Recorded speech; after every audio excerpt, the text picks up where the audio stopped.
Hello दोस्तों, कैसे आप सभी। आशा करती हूँ कि आप लोग भी अच्छे होंगे। दोस्तों, गर्मी बहुत ज़्यादा पड़ रही हैं और सभी के लिए गर्मियाँ हैं। बारिश होने का नामो निशान नहीं है, सबका हाल बेहाल है। तो अपने सेहत का ख्याल रखिए और सुखी रहिए, स्वस्थ रहिए। दोस्तों, आज मैं आप लोगों के सामने एक छोटा सा स्टोरी सुनाने जा रही हूँ। एक ऐसे जीव का जो बहुत ही प्रयत्नों के बाद वो बाहर निकलता है और देखिए फिर आगे क्या होता है। तो वो स्टोरी है, एक दिन एक आदमी को एक तितली का कोकून मिला। तो कोकून आप लोग जानते ही होंगे कि कोकून क्या होता है, जिसमें तितलियों का विकास होता है। तितलियां रहती हैं और उसमें उनका विकास होता है, तब वो बाहर आती हैं। तो एक दिन उस आदमी को जब वो कोकून मिला तो उसमें वो तितली जो है बाहर निकलने के लिए बहुत ही प्रयत्न कर रही थी और बहुत फड़फड़ाती थी, और उसके प्रयत्नों से उस कोकून में छोटा सा छिद्र हो गया। छिद्र तो हुआ, पर वो छिद्र इतना छोटा था कि उसमें से वो बाहर निकलना उसका मुश्किल था। तो ये आदमी को देखा नहीं गया और उसने जल्दी से एक कैंची लाई और किनारे पे एक छोटा सा कट लगा दिया। तो छिद्र तो बड़ा हो गया और तितली बाहर आ गई उसमें से। लेकिन वो तितली बाहर आई, लेकिन वो उड़ नहीं पा रही थी। उसका शरीर भी एकदम भद्दा जैसा दिख रहा था, वो बिल्कुल कमज़ोर थी।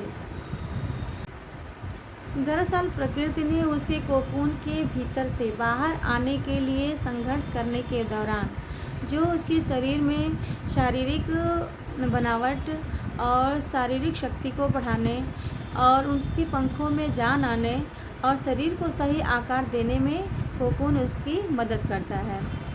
और तब वो जाके वो पूर्ण रूप से विकसित हो जाती है उस कोकून के भीतर, तब तितलियां बाहर आती हैं।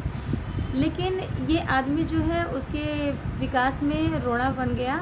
भले ही उसकी नीयत उसकी सहायता करने की रही हो, लेकिन वो पूर्ण रूप से विकास नहीं हो पाया उसका, और वो बाहर निकली तो लेकिन वो सही ढंग से उड़ नहीं पा रही थी और वो देखने में भी उसका शरीर भद्दे जैसा था। तितली जो देखने में कितनी खूबसूरत होती है, सबसे खूबसूरत तितली ही होती है और जीवों में और मोर होता है।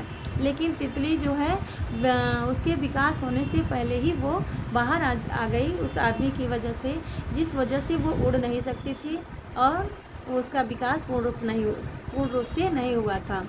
तो कहते हैं ना कि आदमी, इसकी शिक्षा ये है कि मैं आप लोगों को ये बताने जा रही हूँ कि आदमी को संघर्ष करने के बाद ही आदमी कोई भी, चाहे आदमी हो चाहे कोई भी जीव जंतु हो, संघर्ष करने के बाद ही वो निखर के आता है, तभी वो जीत हासिल करता है। तो इसी प्रकार ये मनुष्य का जीवन है दोस्तों, कि जब हम पहले बच्चा छोटा रहता है, वो धीरे धीरे बड़ा होता है, संघर्ष करते हुए वो उसकी भी जीवन में संघर्ष है। संघर्ष करते करते बड़ा आगे चलना सीखता है, फिर बोलना सीखता है, फिर दौड़ेगा, गिरेगा, फिर उठेगा, फिर गिरेगा, फिर उठेगा। ऐसे करते करते बच्चे बड़े हो जाते हैं।